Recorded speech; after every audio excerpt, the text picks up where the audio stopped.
Capítulo 7. Palabras afirmadoras y estimulantes para los padres. Un hombre en Phoenix, Arizona, avanzado en años y sintiéndose de malas pulgas, levantó el teléfono y llamó a su hijo en Nueva York. No me gusta arruinarte el día, pero tengo que decirte que tu madre y yo vamos a divorciarnos. Ni ella ni yo podemos seguir juntos. 45 años de esta desdicha es demasiado. Papá, ¿de qué estás hablando? El hijo parecía alarmado. Ya no podemos aguantar, ni siquiera vernos el uno al otro. Además, tú y tu hermana ya son adultos, así que no hay razón para que sigamos juntos. A decir verdad, ya me cansé de hablar del asunto. Así que tú puedes decirle eso a tu hermana en Chicago. Con eso colgó de golpe. Frenéticamente, el hijo llamó a su hermana, la que de inmediato estalló. Ellos no se van a divorciar ni en sueños, gritó. Yo me encargo de eso. Así que ella llamó a Phoenix y antes de que su padre pudiera terminar de decir hola, ella le espetó. Ustedes no van a echar al caño 45 años de matrimonio así porque sí. Ustedes no se van a divorciar. No hagan absolutamente nada hasta que yo llegue allá. Voy a llamar a mi hermano y ambos llegaremos allá mañana. Mientras tanto, no hagan nada. ¿Me oyes? Sin esperar respuesta, colgó furiosa el teléfono. El viejo tunante colgó el teléfono, se volvió a su esposa y le dijo con una sonrisa: Pues bien, los dos estarán aquí para el Día de Acción de Gracias y ellos mismos pagarán sus propios boletos. Algunos padres tienen ingenio en particular para aturdir a sus hijos. El resto, por lo general, son heroicos en silencio. Hace poco vi un fragmento de una penetrante vuelta al hogar. Un avión de transporte militar había aterrizado y los miembros de las familias de estos soldados que volvían se habían reunido cerca de la pista para ver a sus seres queridos después de tanto tiempo. La hilera de soldados, todos vestidos en uniforme de camuflaje y cargando sus pertenencias, bajaron por la rampa. Un camarógrafo tuvo la presencia de ánimo para alejar su cámara del avión y enfocar a la multitud, en la que había una mujer en particular, esposa y madre, con un hijo a cada lado y uno en sus hombros. El pequeño en sus hombros tenía un letrero que decía: Mi papá es mi héroe. Me quedé pensando en esa escena por un momento. Al parpadear para secarme las lágrimas, me imaginé cómo ese esposo debe haberle casi quitado a la mujer su vida con besos y luego debe haber levantado a cada hijo para un gigantesco y largo abrazo. Me pregunté lo que ese pequeño debe haber estado pensando. Pequeño como era, probablemente nada más que: quiero a mi papá, mi héroe. El diccionario en inglés, Merriam-Webster, define a héroe como uno a quien se mira por sus logros y cualidades nobles, que muestra gran valor, objeto de extrema admiración y devoción. Para sus hijos, que nunca han usado esa palabra y posiblemente nunca la usen, ustedes son sus héroes. Mamá y papá, a pesar de lo común e inepto que usted tal vez se sienta, usted es una persona de gran valor, que posee cualidades nobles, alguien que trabaja para lograr algo grande, convertir a sus hijos en adultos saludables. Hay que elogiarlo por asumir esa tarea terriblemente difícil y que en su mayor parte no se agradece. Ah, usted no es perfecto y nadie espera perfección excepto usted mismo. Por cierto, usted ha cometido sus errores, aunque la mayoría de sus decisiones han sido hasta el sacrificio. Usted se ha vertido a sí mismo en los hijos, lo que a veces le ha dejado vacío. Pero permítanme asegurarle que su inversión no es en vano. Criar hijos no es tarea fácil y no se recibe gran cosa en cuanto a afirmación verbal. Si usted no ha oído esto en largo tiempo, permítame agradecerle a nombre de sus hijos. Gracias por los muchos sacrificios que usted hace. Gracias por hacer lo que hay que hacer incluso cuando las cosas no resultan bien. Gracias por decir lo que puede ser difícil que sus hijos acepten y por ser el que dice la verdad cuando usted preferiría ser amigo. Gracias por amarlos cuando usted se sentía que no lo querían. Gracias por cumplir su papel con tanta devoción y fidelidad, aun cuando a usted se le esté agotando la esperanza, la energía y las ideas. Gracias por el gran servicio que usted nos hace a todos nosotros en el cuerpo de Cristo y no solo a los hijos. El Padre Modelo.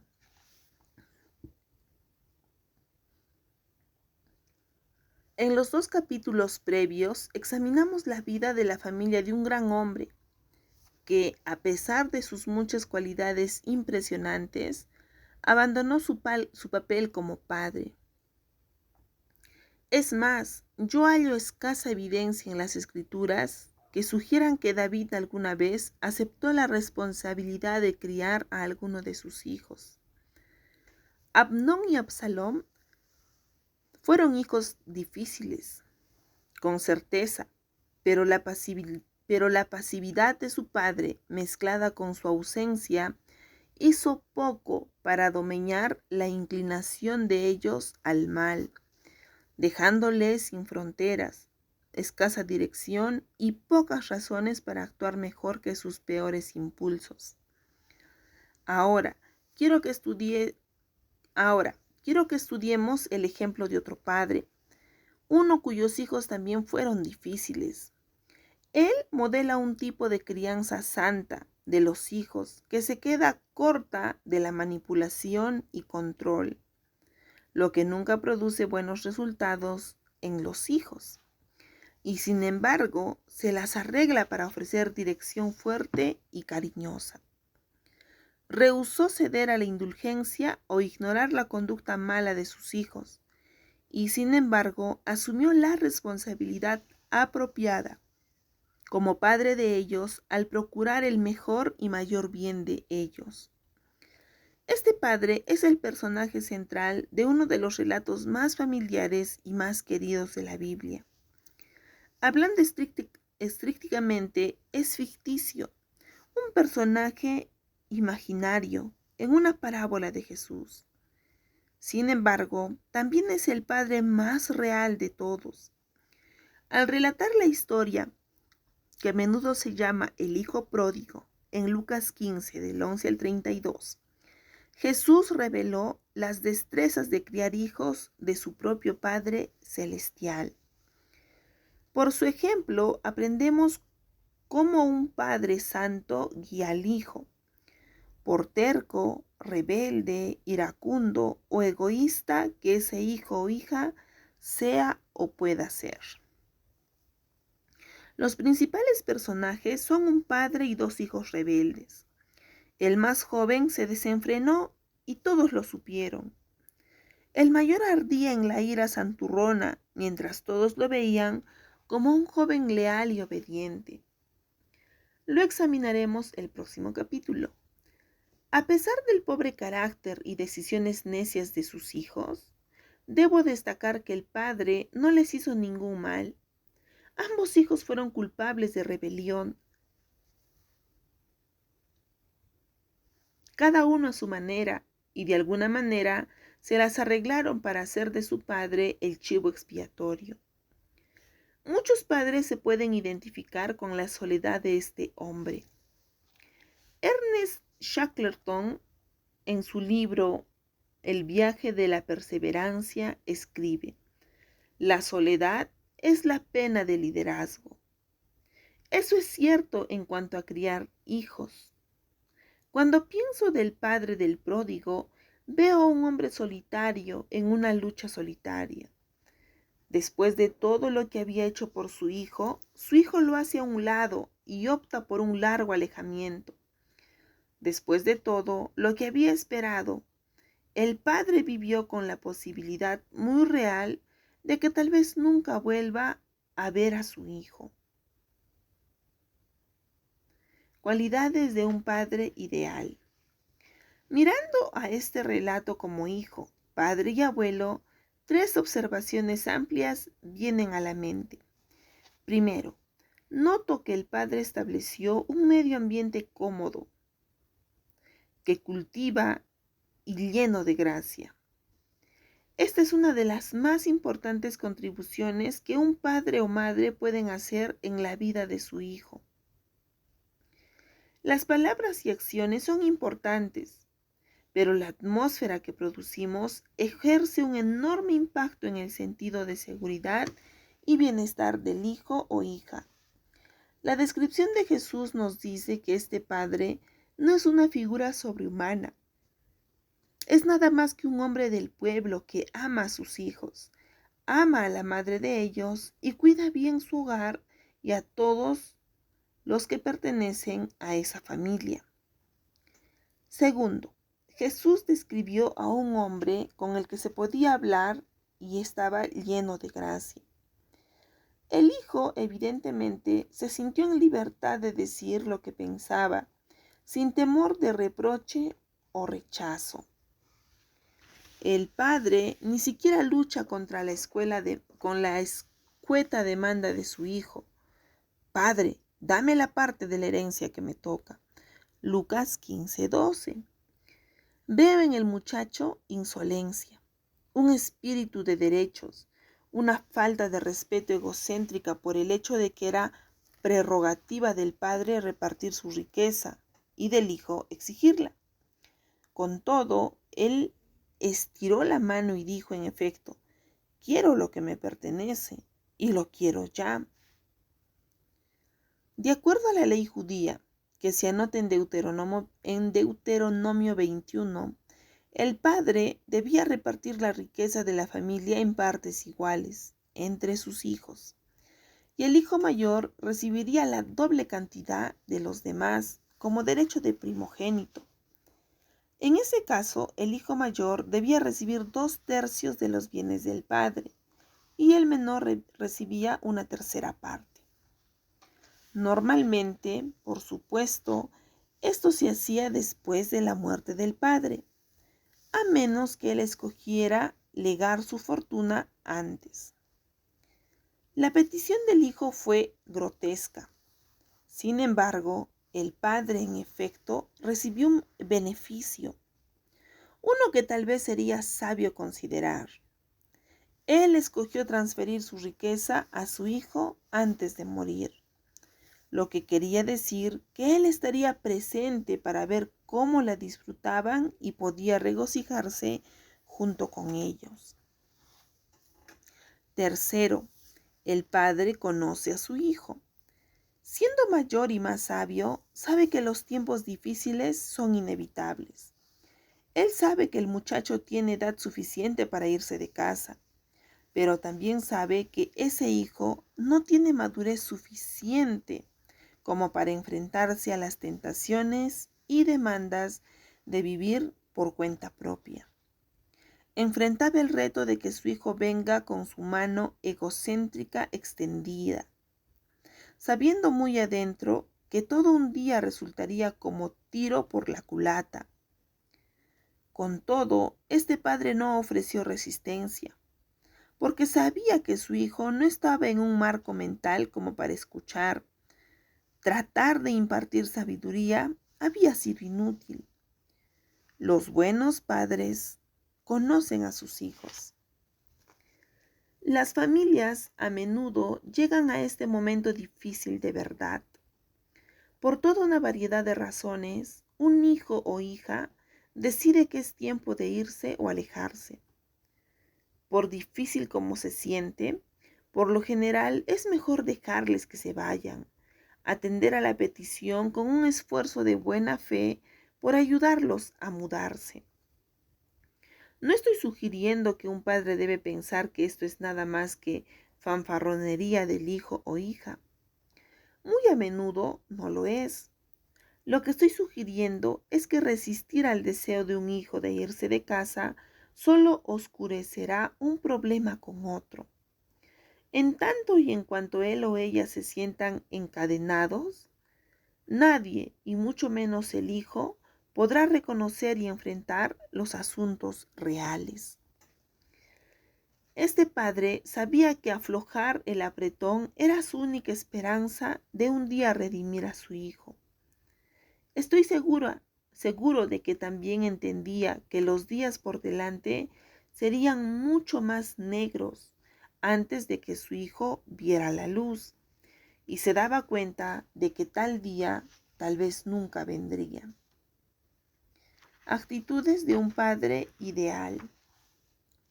Aunque a este relato se le ha dado el título de El hijo pródigo, la figura central en el relato es el padre.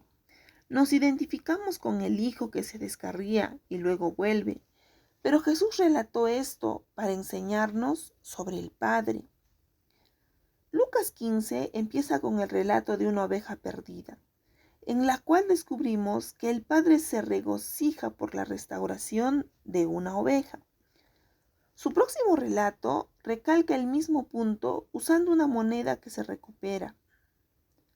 En Lucas 15, del 11 al 32, Jesús nos da un vistazo más detallado del carácter del Padre, y en él hallo 4 actitudes paternales destacadas que vale la pena emular. Está dispuesto a escuchar y a correr riesgos. El Padre no estaba obligado a escuchar, escogió escuchar, y por cierto, no tenía que entregar su riqueza, escogió entregarla. Lucas 15 del 11 al 13 nos dice: Jesús contó esto también. Un hombre tenía 2 hijos, y el más joven le dijo a su padre: Padre, dame la parte de la herencia que me toca. Entonces el padre repartió los bienes entre ellos. Pocos días después, el hijo menor vendió su parte de la propiedad y con ese dinero se fue lejos, a otro país, donde todo lo derrochó, llevando una vida desenfrenada. No se nos dice nada de la conversación que tuvo lugar durante el proceso. El padre habría tenido que vender por lo menos una tercera parte de todos los bienes, a fin de entregarle efectivo al hijo, lo que habría llevado tiempo. Se nos dice que pocos días después el hijo se fue de casa. Por cierto, el padre habría aprovechado ese tiempo para tener por lo menos una buena charla entre padre e hijo, tal vez varias.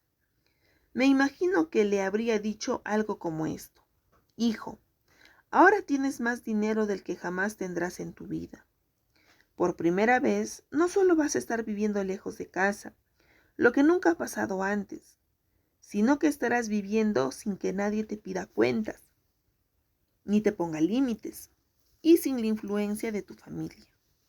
Yo no estaré a tu lado para hacerte las preguntas difíciles o aconsejarte. El mundo es un lugar cruel. Hay aprovechadores por todas partes que estarán listos para quitarte todo lo que tienes. Ten cuidado, cuida tu dinero, escoge tus amigos con mucho cuidado. Más importante que todo, guarda tu corazón. Los principios que te he enseñado funcionarán igual de bien lejos de mí como han funcionado mientras hemos estado juntos. Pronto estarás por cuenta propia. Cuando hay higos, hay amigos. Y cuando sepan que tienes dinero, harán todo lo posible por quitártelo. No permitas que eso suceda. Es más, con certeza enfrentarás tentaciones que nunca sabías que existían. Sé fuerte, anda con prudencia y pureza. Consérvate andando cerca de Dios. Usted sabe el sermón. Es el que los buenos padres le dan a su hijo o hija cuando éste se va de casa, sea para asistir a alguna universidad distante o al servicio militar obligatorio, o simplemente se muda a vivir por cuenta propia o con algunos amigos. Cualquier padre dispuesto a dejar en libertad a un hijo debe estar dispuesto a escuchar y a arriesgarse. Este padre le da al hijo el dinero que le correspondía. 2. Está dispuesto a dejarlo en libertad completa. No vemos resistencia de parte del padre. No hay discusión, ni súplicas, ni llantos, ni aferrarse. Dejó a su hijo en libertad para que viva por cuenta propia, sin controlarlo y manipularlo. Sencillamente dejó que se vaya. Una mañana, el muchacho empacó sus pertenencias y se fue lejos, a otro país, a geografía y costumbres nada familiares, y a una cultura desconocida que tenía sorpresas inesperadas, incluyendo amigos inusuales que le esperaban. No le llevó mucho tiempo olvidarse del consejo de su padre al empezar a darse a una vida desenfrenada. La palabra significa vida desenfrenada y desordenada, antes que meramente extravagante o voluptuosa. Desperdició todos sus bienes en una bacanal imprudente de placer, gastando dinero a manos llenas. Era libre, volaba con sus propias alas y pronto halló un montón de compañeros dispuestos a ayudarle a hacer la fiesta. Ellos podían distinguir un blanco fácil, así que se aferraron a él como parásitos.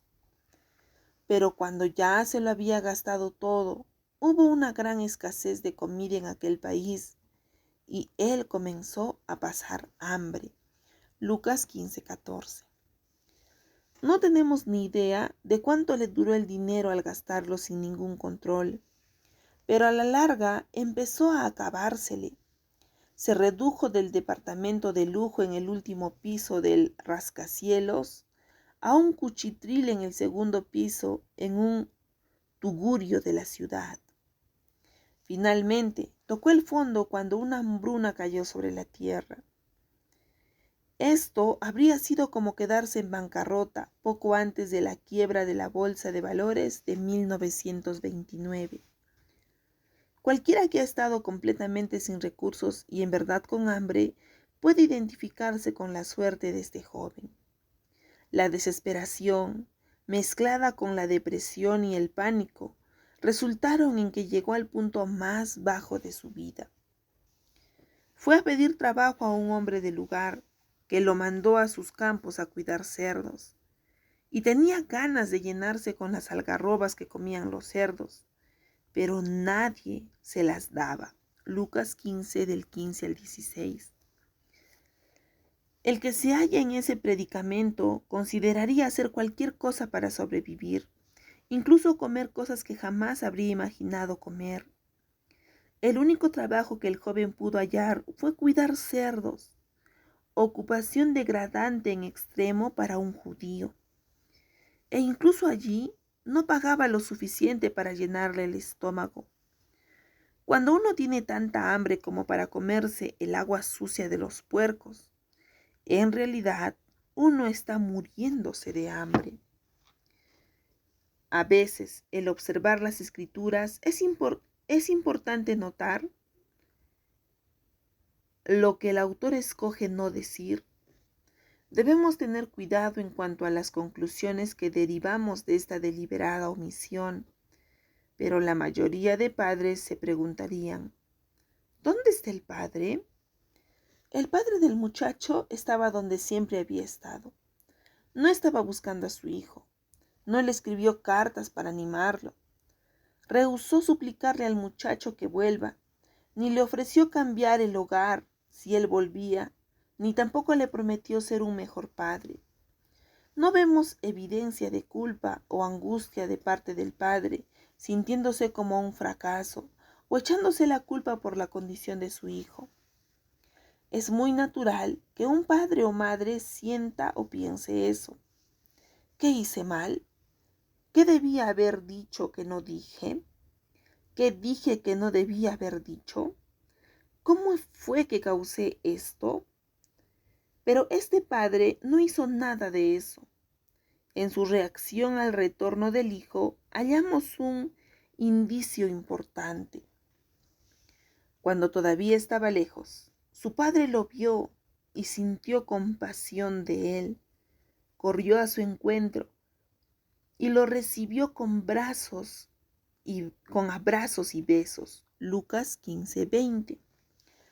El padre tenía sus ojos en el horizonte, tal vez estudiándolo varias veces al día, mientras el nombre del hijo pasaba por sus labios en oración, anhelando verle seguro, suspirando tenerlo consigo. El padre del muchacho no estaba presente con él en la depravación de la pocilga, pero nunca jamás se olvidó de su hijo en sus conversaciones privadas con Dios. 3. Estuvo dispuesto a esperar que Dios cambie a su hijo. Lea las siguientes palabras lenta y cuidadosamente. Penetre en ellas. Y tenía ganas de llenarse con las algarrobas que comían los cerdos, pero nadie se las daba. Al fin se puso a pensar, ¿cuántos trabajadores en la casa de mi padre tienen comida de sobra, mientras yo aquí me muero de hambre? Regresaré a la casa de mi padre y le diré, Padre mío, he pecado contra ti y contra Dios, ya no merezco llamarme tu hijo. Trátame como a uno de tus trabajadores. Así que se puso en camino y regresó a la casa de su padre. Cuando todavía estaba lejos, su padre lo vio y sintió compasión de él. Corrió a su encuentro y lo recibió con abrazos y besos. Lucas 15 del 16 al 20. Note que el padre no trató de acelerar la transformación del muchacho mediante manipulación, a pesar de lo mucho que quería que su hijo esté en casa. Estuvo dispuesto a esperar con paciencia y permitir que Dios cambie el corazón de su hijo. Esto es fácil de escribir y, sin embargo, terriblemente difícil de hacer. Ver a uno de los hijos de uno tocar fondo es una de las experiencias más dolorosas que un padre o madre pueden soportar. Pero no se pierda la última línea de esta primera frase. Pero nadie se las daba. Una vez, después de hablar sobre este tema, una madre vino a verme bañada en lágrimas. Habló con dificultad al decir, cuando mi hijo cumplió 16 años, consiguió su primer trabajo, compró su primer coche, tomó las primeras drogas, quedó adicto y no le he visto por 20 años. Después de cumplir 2 sentencias en la cárcel, enfrentaba una tercera. Allí fue cuando se despertó. La madre añadió, nunca lo busqué, pero siempre mantuve encendida la luz para él. El padre del relato de Jesús tuvo que dejar que su hijo se revuelque en un chiquero con todas sus consecuencias. De manera similar, la madre tuvo que dejar a su hijo en la cárcel, completamente solo con sus pensamientos. Por difícil que esto es para un padre o madre, así es como tiene que ser. O de lo contrario, el pródigo y sus sentidos siempre seguirán ajenos.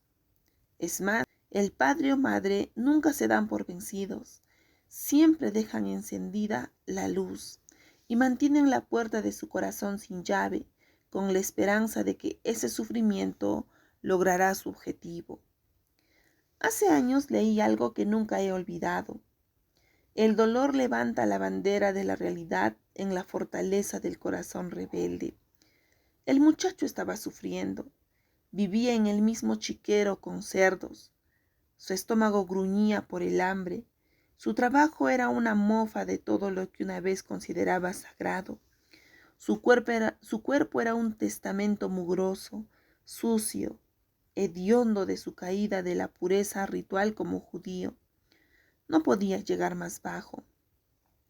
Tocó fondo, exactamente donde necesitaba estar a fin de volver en sí o caer en cuenta. La frase griega literalmente dice, volvió en sí mismo. El venerable erudito bautista A.T. Robertson escribe, como si hubiera estado fuera de sí mismo, como lo estaba de casa.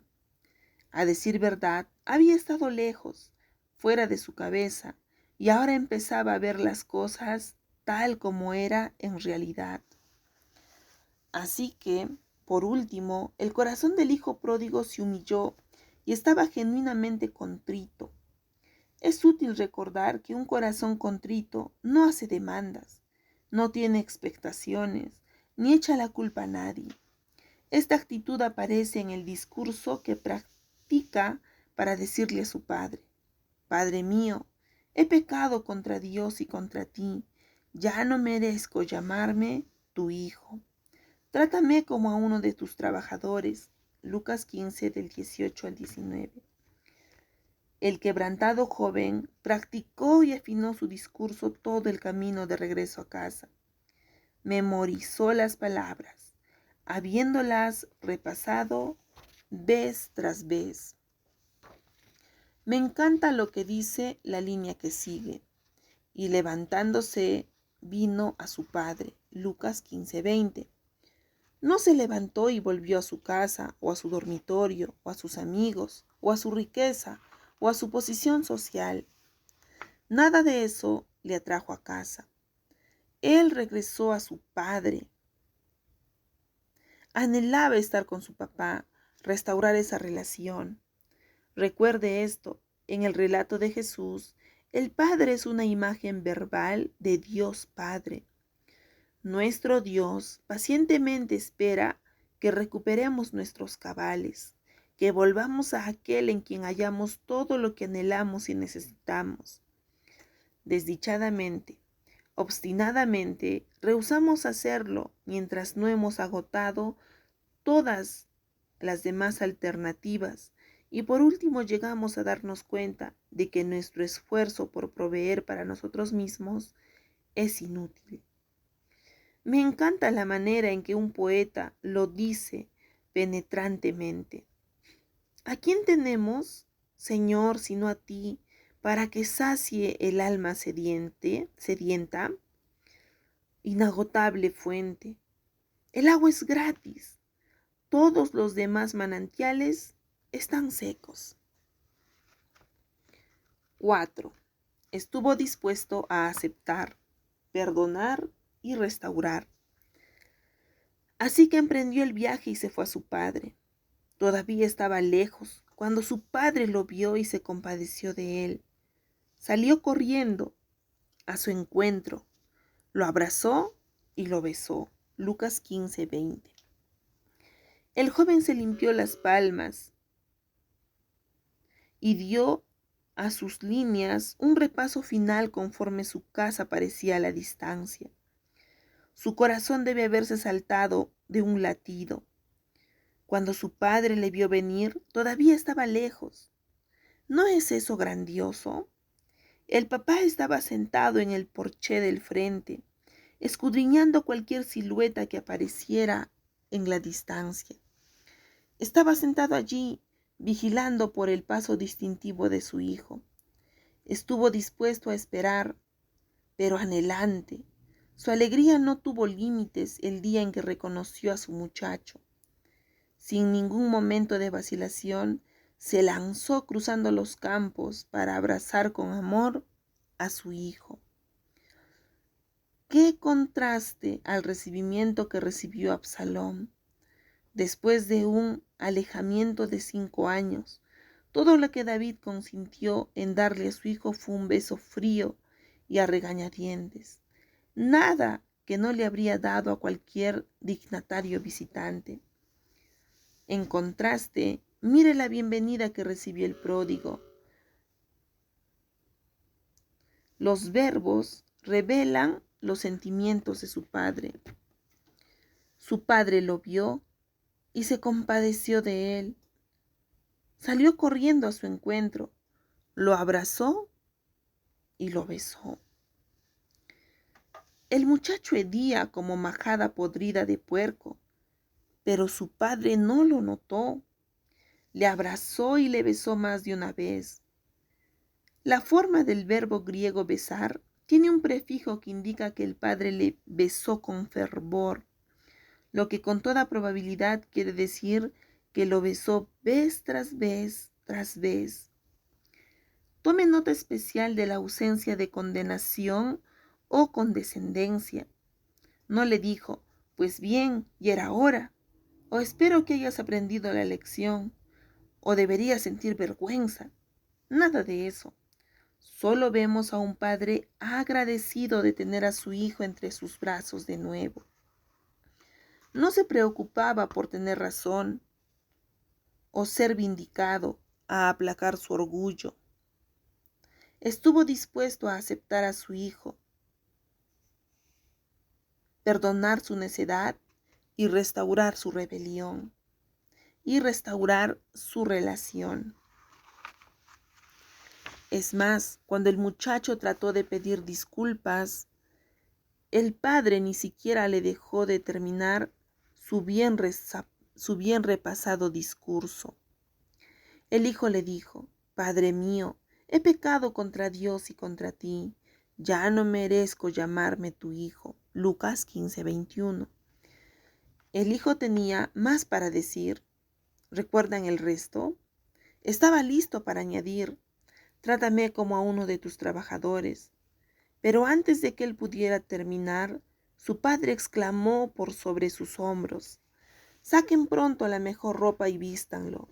Pónganle también un anillo en el dedo y sandalias en los pies. Traigan el becerro más gordo y mátenlo. Vamos a celebrar esto con un banquete, porque este hijo mío estaba muerto y ha vuelto a vivir. Se había perdido y lo hemos encontrado. Lucas 15 del 22 al 24. La mejor ropa de la casa habría sido la que pertenecía al padre. El anillo, con toda probabilidad, era el anillo de sellar de la familia, que funcionaba de manera muy parecida a la tarjeta de crédito actual, dándole la capacidad de comprar lo que quisiera y obligaba a la familia a pagar la deuda. Es más, los criados contratados o de otra naturaleza rara vez tenían el privilegio de llevar sandalias. Los criados ponían sandalias en los pies de otros. Un canto popular entre los esclavos durante un periodo vergonzoso de la historia de los Estados Unidos de América era: todos los hijos de Dios tienen zapatos. Puesto que los esclavos andaban descalzos, era un lujo digno de describir al cielo. Una vez que el hijo había sido restaurado a su lugar previo de respeto en la familia, su padre incluyó a todo el pueblo en la bienvenida que le dio a su hijo.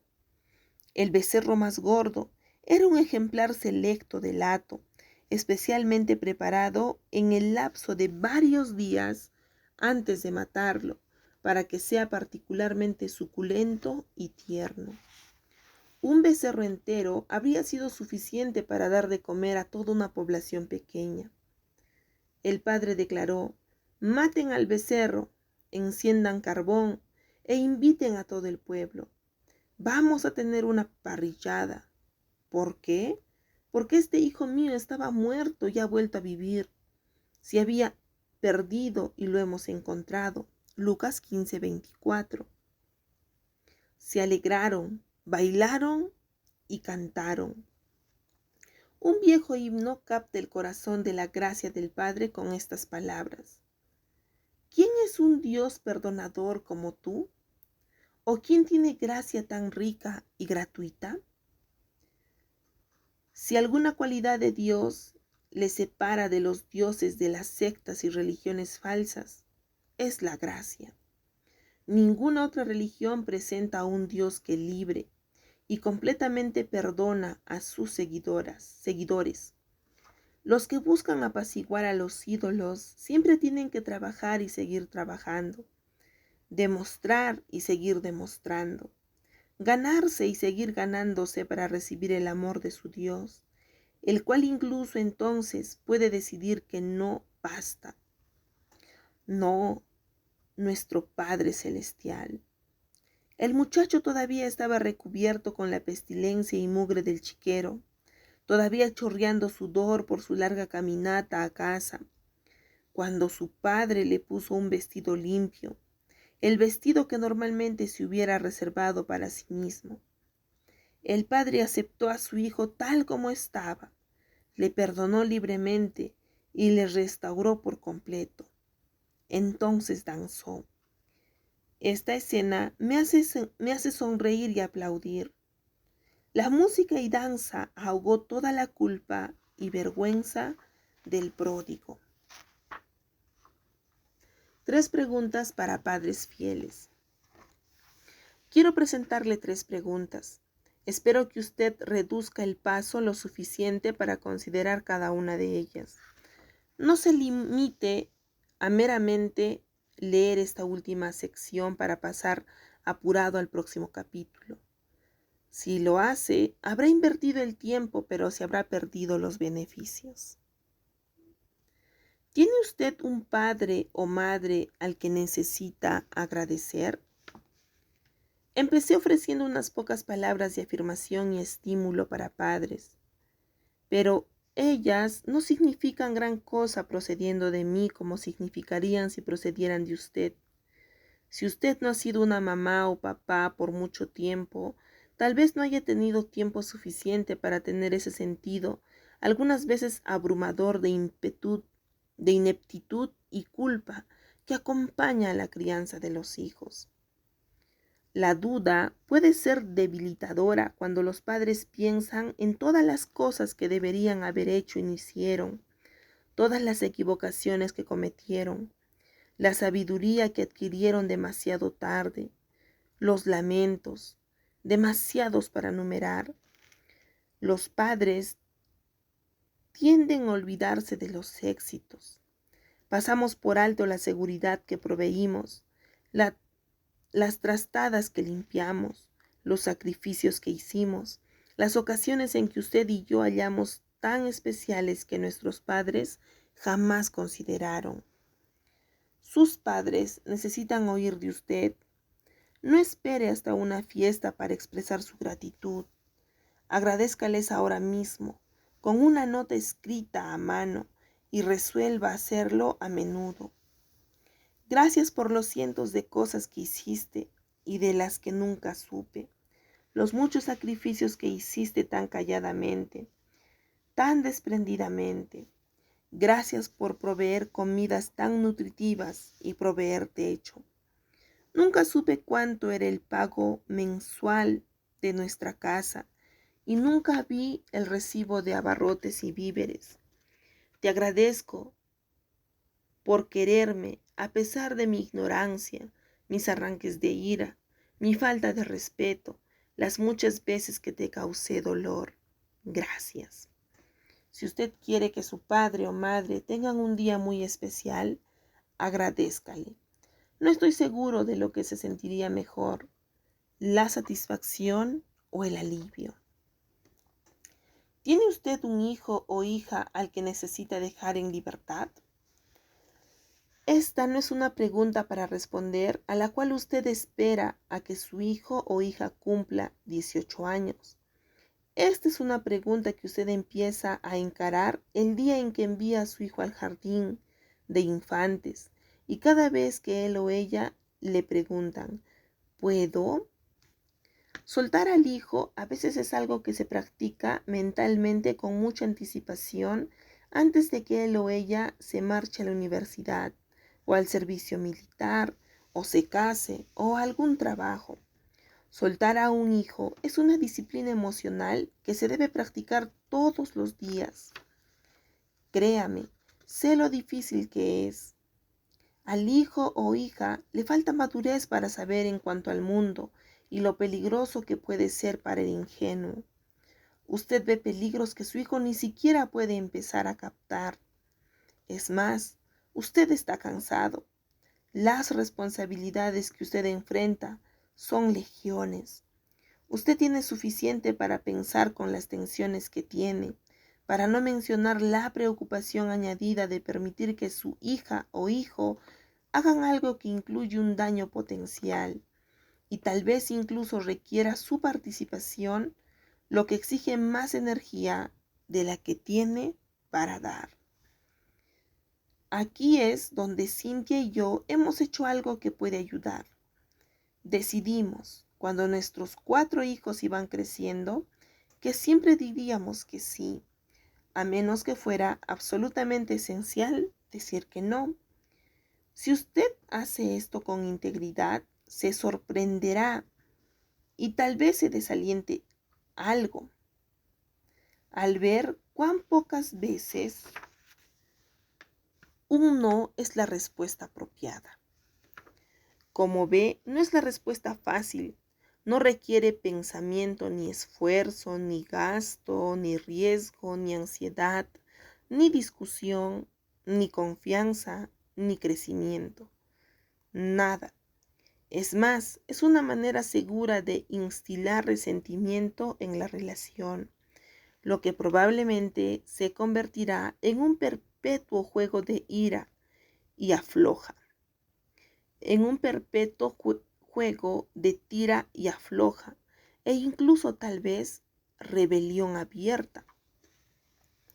Nosotros hallamos los beneficios de ser padres que dicen que sí mucho más satisfactorios de lo que pudiéramos habernos imaginado. Sí, no solo es una respuesta positiva, sino que es una respuesta de fe. Requiere que confiemos en el Señor para que cuide a nuestros hijos.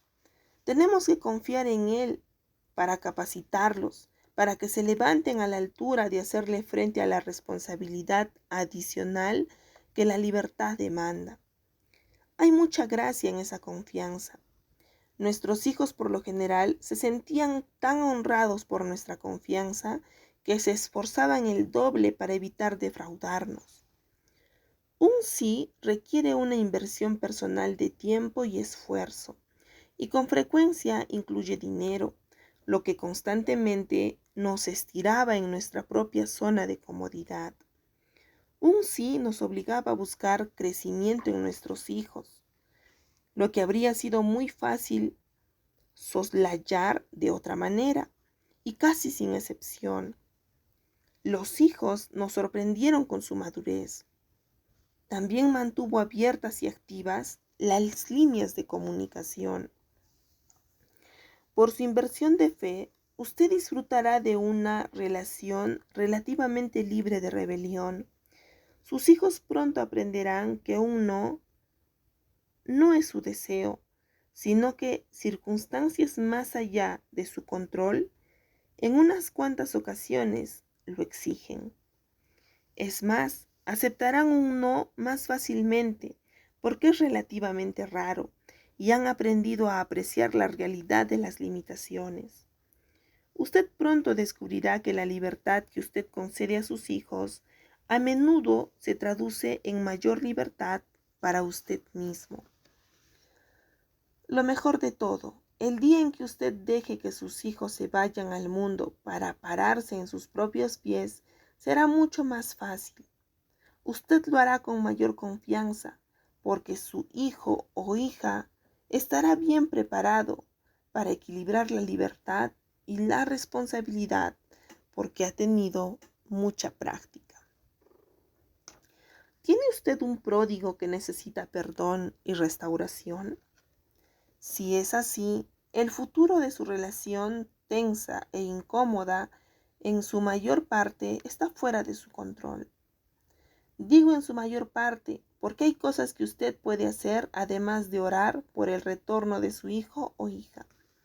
Le insto a adoptar la actitud de su Padre Celestial hacia todos sus pródigos.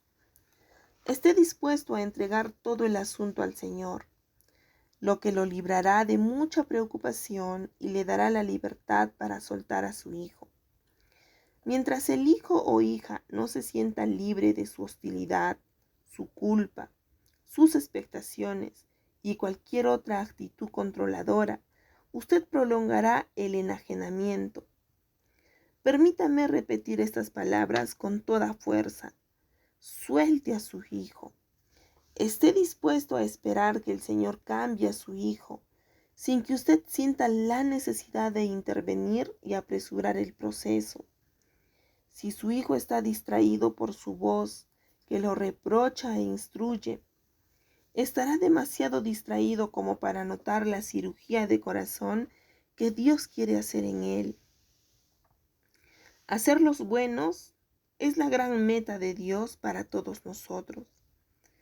Para tomar prestad una línea de Ruth Graham. Su tarea es amar a su hijo o hija. Es tarea de Dios hacer bueno al hijo. Espere en el Señor. Deje que las cosas sean. Dios quiere que su hijo o hija sea bueno, incluso más de lo que usted quiere. Esté dispuesto a aceptar, perdonar y restaurar. La cualidad más atractiva de Dios es su gracia. Y para que nosotros demostremos gracia, así de asombrosa es una empresa de tamaño divino.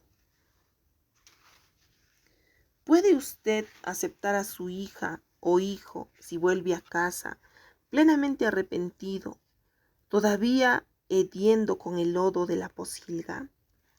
¿Puede usted dejar a un lado el rechazo y muchos de los comentarios que avergüenzan y su propio dolor sin esperar que su hijo haga reparaciones para usted? ¿Puede usted restaurar a su hijo a su lugar anterior de honor en su corazón y en su vida?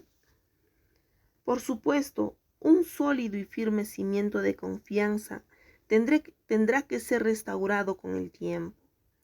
Las lesiones internas y heridas profundas del corazón necesitan tiempo para sanar. Pero la pregunta crucial es, ¿está usted dispuesto a aceptar, perdonar y restaurar cuando llega esa llamada telefónica por tanto tiempo esperada? La prueba de su disposición se demuestra cuando usted lava y plancha su mejor vestido, cuando usted pule ese anillo, conserva un par de buenas sandalias junto a la puerta y tiene las invitaciones listas para enviarlas. Todo lo que falta es el sonido de esa voz dicha en un tono de arrepentimiento profundo y auténtico que dice: he vuelto, te quiero. ¿Puedo volver a casa? Practique su respuesta empezando hoy. Sí,